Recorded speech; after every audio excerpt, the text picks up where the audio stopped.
来看台南爆发着连环受杀的命案，以外号黑米啊为主头的这个主嫌呢，伊是野青甲一个角头的老大断事了后，主动来投案。安尼一来，这个黑米啊所牵涉的3件相关的刑案，总算是告一个段落。啊，这案件到呢，总共有7个嫌疑人，已经全部来到案。也毋过，这嘛外界来质疑，这个人主动来投案，是毋是因为知影讲自首会当来减刑呢？也毋过律师讲，即摆哦，无一定自首就会当减刑哦。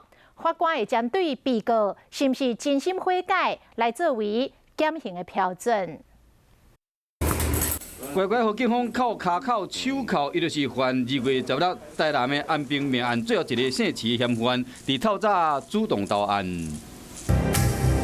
台南发生连环命案，夺走2条人命。姓出来主嫌伫野青杀害姓陈的老大了后，主动投案。警方一日调查了，发现讲伊个涉嫌杀害甲有权利车纠纷的姓王的查甫人，另外包括姓詹、姓刘、姓池3个人，拢有重大嫌疑。这个案件总共7个嫌疑人拢到案啊。不排除他们是因为这个车行生意之间的纠纷所引起这一连串的冲突。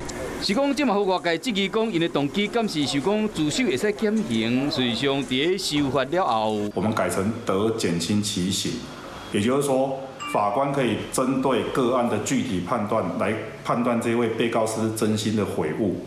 那如果他不是真心的悔悟的话，基本上法官也可以不给他减轻其刑。